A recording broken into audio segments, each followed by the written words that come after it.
Hi and welcome to the discrete structure of the discrete maths. इस session पे spanning tree को हम discuss करेंगे जो कि सेशन 11.4 चैप्टर 11 पर मौजूद है।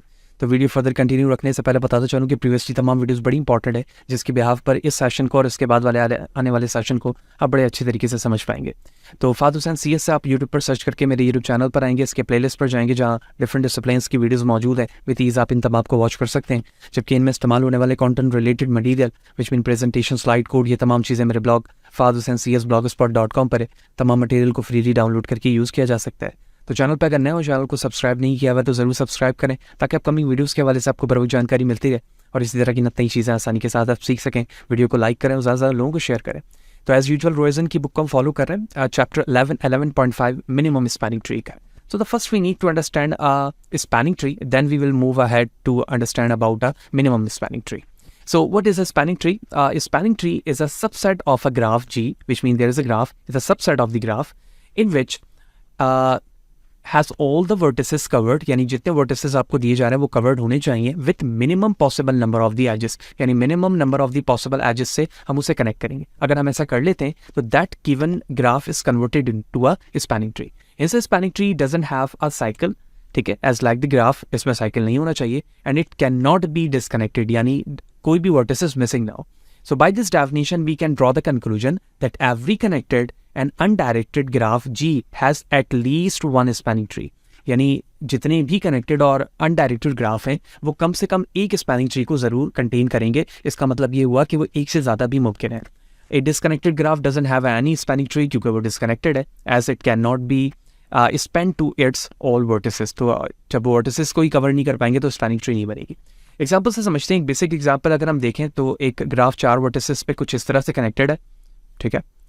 तो इस वक्त ये साइकिल के साथ एक ग्राफ मौजूद है और अभी हमने देखा कि हमें इसे minimum number of possible edges के ज़रिए से कनेक्ट करना है। तो अगर मैं इस ग्राफ को इस तरह से प्लॉट करूं और इसमें एक नंबर ऑफ एज कम कर दूं तो क्या मैं चारों को कवर कर पा रहा हूं, यानी चारों कनेक्ट हो रहे हैं? जी हाँ, बिल्कुल। तो इसका मतलब ये हुआ कि ये एक स्पैनिंग ट्री में कन्वर्ट हो चुकी है, राइट। अच्छा, अब सवाल ये हो सकता है कि आपने इसी एच को क्यों रिमूव किया? आप इसे भी तो कर सकते थे। बिल्कुल कर सकते हैं। अभी हमने डेफिनेशन पे देखा कि एटलीस्ट 1 होगा, इसका मतलब है कि मोर देन 1 भी पॉसिबल है, ठीक है। तो मैं चाहूँ तो इस एच को भी रिमूव करके एक स्पैनिंग ट्री बना सकता हूँ। इसका मतलब ये हुआ कि नेक्स्ट जो ग्राफ बनेगा वो कुछ यूँ हो सकता है, आई मीन जो ट्री बनेगी वो इस तरह की हो सकती है, एंड सो ऑन। तो अब हमें लॉजिकली एक चीज़ समझनी होगी कि एटलीस्ट तो हमें समझ में आ गया, लेकिन मैक्सिमम यानी हाउ मेनी काइंड या how many count of the spanning tree possible from a graph. तो इसके लिए हमें एक लॉजिकली फार्मूला चाहिए जो किरचॉफ थ्योरम हमें सॉल्व करके देता है, उसे भी हम समझेंगे। लेकिन उससे पहले हम एक और एग्जांपल समझते हैं ताकि स्पैनिंग ट्री की लॉजिक हमें मज़ीद समझ में आ जाए। तो हियर इज एन ग्राफ और इस ग्राफ के अंदर 7 number of the vertices and different number of edges के साथ ये कनेक्टेड है और डेफिनेशन के मुताबिक हमें minimum number of the edges से इन तमाम वर्टिसेस को कवर करना है। लेकिन साथ ही साथ हमें एक और चीज़ भी देखनी है कि यहाँ पर साइकिल मौजूद ना हो, तो साइकिल को भी हमें ख़त्म करना होगा। अगर मैं A, B, E और F के दरमियान देखूँ तो ये एक साइकिल मौजूद है जिसे मैं 1 से रिप्रेजेंट कर सकता हूँ। इसी तरह E, F, G, next E, F, G के दरमियान है और इसी तरह अगर हम थर्ड देखें तो C, G और F के दरमियान 3 साइकिल रोटेट हो रहे हैं। तो हमें इस तरह से सिस्टमेटिकली एजेस रिमूव करने हैं कि वो minimum number of the edges के साथ इसे कनेक्ट कर दे। अगर फर्स्ट लॉजिकली अंडरस्टैंड करूँ मैं 1 वाले सर्किट को या साइकिल को, तो अगर मैं 1 और E वाले पार्ट को रिमूव कर दूं तो मैं इसे रिमूव कर पाऊंगा साइकिल को, और इसी तरह सेकंड स्टेज में E और F को कर दूं तो सेकंड वाली चीज़ को रिमूव कर पाऊंगा, यानी साइकिल ख़त्म कर पाऊंगा यहाँ से। और अगर C और G के दरमियान इसे मूव कर दूँ यहाँ से रिमूव तो थर्ड वाले को भी एक्सेस कर पाऊंगा। इस तरह से ना सिर्फ एजेस रिमूव होंगे बल्कि साइकिल भी ख़त्म हो जाएगा। इसी को इस स्टेप पे दिखाया गया A to E, E to F and C to G, और इस तरह से हम minimum number of the edges के साथ इसे कनेक्ट करने में कामयाब हो गए। तो that is said to be a first spanning tree. Same logic यहाँ पर भी अब कॉल होगी कि एक्चुअली मैंने इसे ही क्यों रिमूव किया, मैं इसे भी कर सकता था, इसे भी कर सकता था, इसके लिए मैं इसे कर सकता था, इसके लिए मैं E to F को कर सकता। जी बिल्कुल कर सकते थे, लेकिन अब जो प्रॉब्लम आएगी वो वही रिकॉल होगी कि किरचॉफ थ्योरम के जरिए से हम ये देखना चाहते हैं कि कनेक्टेड ग्राफ जो कि इनकम्प्लीट ग्राफ हो, ठीक है, कंप्लीट ग्राफ के लिए अलग लॉजिक होगी, इनकम्प्लीट हो यानी तमाम वर्टिसेस तमाम से कनेक्टेड ना हो, तो वहाँ पर मिनिमम या मैक्सिमम काउंट जो होगा स्पैनिंग ट्री का वो क्या हो सकता है, ठीक है। लेट्स सी, किरचॉफ थ्योरम को समझते हैं हम इसके लिए। सबसे पहले तो एक एग्जांपल में हम 4 वर्टिसेस के बेस पर एक ग्राफ बना लेते हैं ताकि लॉजिकली हम अंडरस्टैंड करें इसे। तो ये हो जाएगा 1, 2, 3 एंड 4 और उसके बाद ये एजेस कुछ इस तरह से कनेक्ट है लाइक दिस।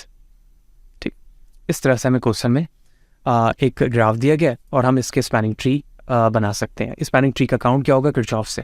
तो किरचॉफ थ्योरम का फर्स्ट स्टेप ये कहता है कि आप एक मैट्रिक्स बनाएं इस ग्राफ के लिए और ग्राफ का जो रॉज एंड कॉलम होंगे वो number of the edges number of the vertices पर बेस करेंगे। तो क्या कुछ यूं बना सकता हूँ मैं 1 2 3 4 for the row and 1 2 3 for the column as well, right. तो क्या मैं 1 से 1 जा सकता हूँ? नहीं जा सकता, इसकी जगह मैं ब्लैंक छोड़ देता हूँ। 2 से 2 जा सकता हूँ? नहीं, ब्लैंक छोड़ दिया। 3 से 3 जा सकता हूँ? नहीं, ब्लैंक छोड़ दिया। 4 से 4 जा सकता हूँ? नहीं, ब्लैंक छोड़ दिया। पहली चीज़ ये हो गई। अब हमें ये देखना है कि फर्स्ट जो हमारा वर्टेक्स है वो किन किन से कनेक्ट है। जिन जिन से कनेक्ट है उनकी जगह मैं -1 लिख दूंगा, ठीक है। तो अगर मैं देखूं कि 1 2 से कनेक्ट है, 3 से भी कनेक्ट है, 4 से भी कनेक्ट है, तो मैंने यहाँ पर भी -1 लिख दिया, यहाँ पर भी -1 लिख दिया, यहाँ पर भी -1 लिख दिया, ठीक है। क्या 2 से 1 कनेक्ट है? जी हाँ, 2 से 1 कनेक्ट है, -1 लिख दिया। 2 से 2 कनेक्ट नहीं है, उसकी जगह तो ब्लैंक स्पेस मौजूद है। तो 2 से मैं 3 जा सकता हूँ? नहीं जा सकता, 0। 2 से 4 जा सकता हूँ? नहीं, 0। 3 से 1 जा सकता हूँ? जी हाँ जा सकता हूँ, -1। 3 से 2 जा सकता हूँ? नहीं, 0। 3 से 3 का तो अभी हमने ब्लैंक छोड़ा हुआ है। 3 से 4 जा सकता हूँ? नहीं, जी हाँ 3 से 4 भी जा सकता हूँ, -1। 4 से 1 जा सकता हूँ? जी हाँ। 4 से 2 जा सकता हूँ? नहीं। 4 से 3 जा सकता हूँ? जी हाँ। और 4 से 4 को ब्लैंक छोड़ा हुआ है, ठीक। पहली चीज़ तो हमने यहाँ पर ड्रॉ कर ली।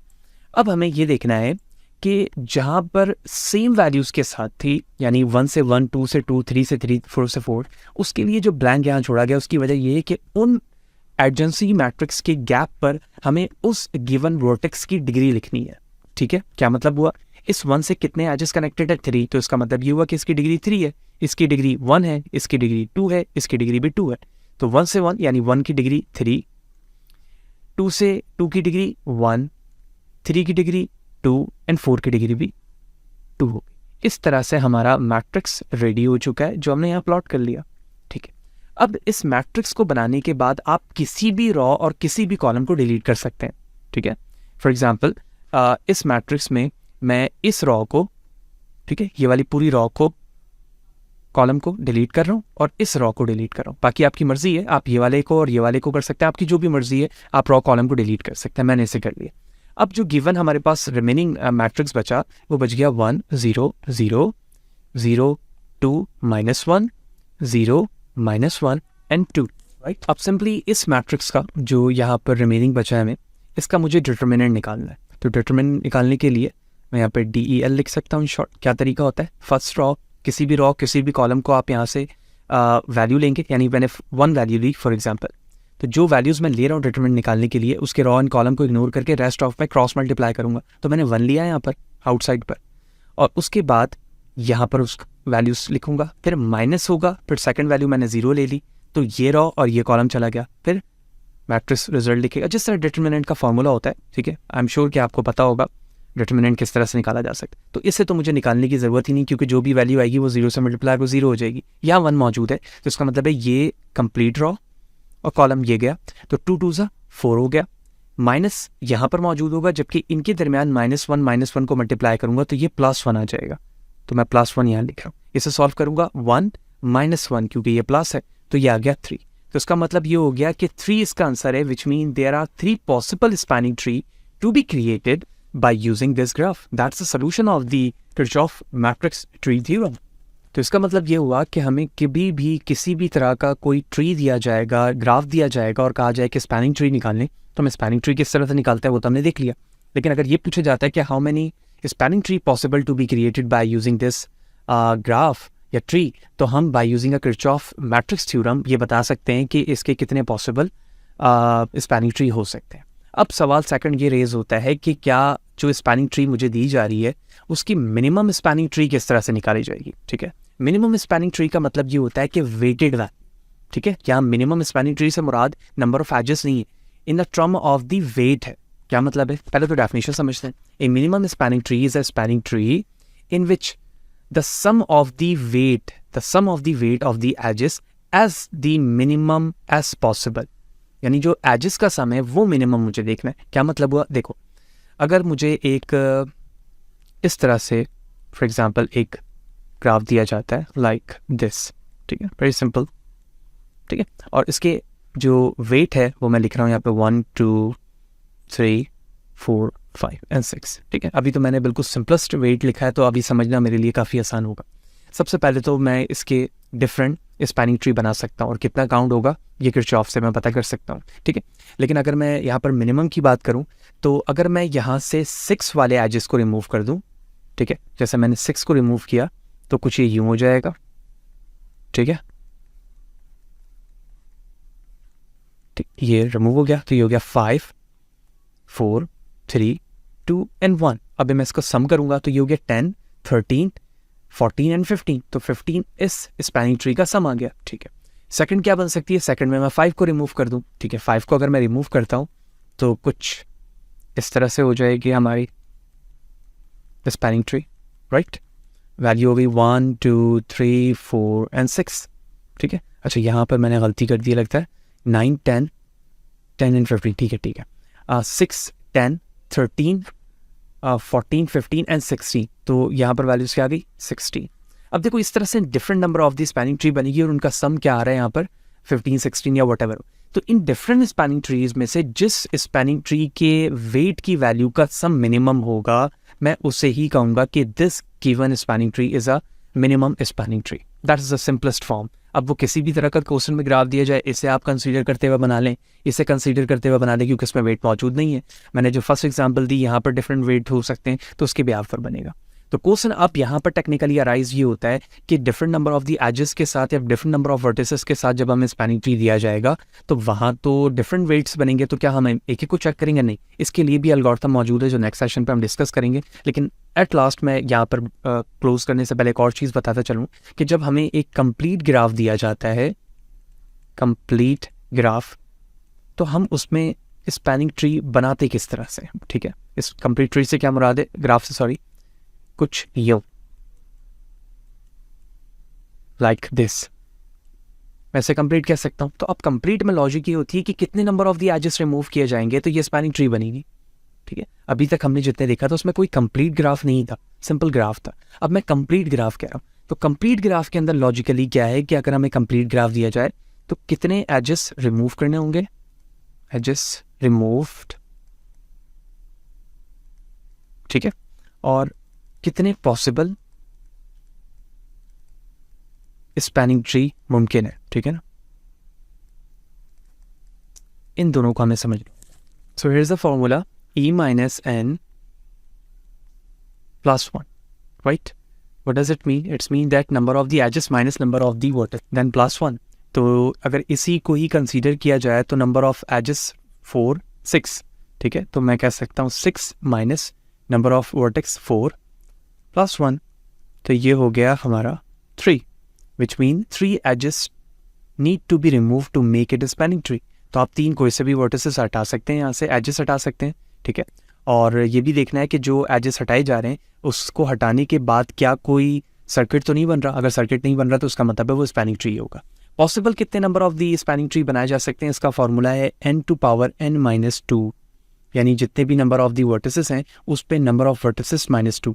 यानी अगर मैं यहाँ देखूँ तो 4 हैं तो ये हो गया 4 4 माइनस 2, तो ये हो गया 4 पे 2 विच मीन 16, यानी 16 number of the possible spanning tree यहाँ पर पॉसिबल हैं जो कि बनाए जा सकते हैं। So that's all about the spanning tree, minimum spanning tree for the directed and connected graph, both in a scenario के अगर हमें कंप्लीट ग्राफ दिया जाता है उसके लिए भी और अगर इनकम्प्लीट ग्राफ दिया जाता है उसके लिए भी हमने अंडरस्टैंड किया। लेकिन सिर्फ अब एक ही क्वेश्चन रहता है कि क्या हमें कब जब कोई ग्राफ दिया जाएगा और उसमें हमें मिनिमम स्पैनिंग ट्री निकालनी हो तो क्या हम तमाम ग्राफ स्पैनिंग ट्री बनाएंगे और उसके बिहाफ पर देखेंगे? नहीं, ऐसा नहीं है। तो इसके लिए हमें 2 एल्गोरिथम्स दिए गए हैं, क्रुस्कल एंड प्रिम्स, जो कि हम नेक्स्ट सेशन पे पढ़ेंगे, जो हमारे प्रॉब्लम को बहुत ही आसानी के साथ स्टेप बाय स्टेप सॉल्व करता है और किसी भी ग्राफ को मिनिमम स्पैनिंग ट्री में कन्वर्ट करके उनकी वेटेड सम वैल्यूज हमें बताता है। होपफुली एवरीथिंग यू बी जो भी इस सेशन में कवर किया गया वो आपको क्लियर होगा। फिर भी कोई सवाल है, कोई चीज़ अगर समझ में ना आई हो कमेंट सेशन पे ज़रूर पूछें, कोशिश करूँगा इस हवाले से आपको बराबर जवाब दे सकूँ। वीडियो अच्छी लगी तो लाइक करें, ज़्यादा लोगों को शेयर करें, इसी तरह से जुड़े रहें। चैनल को सब्सक्राइब नहीं किया हुआ तो ज़रूर सब्सक्राइब करें। नेक्स्ट सेशन पे मिलते हैं, सी यू देयर।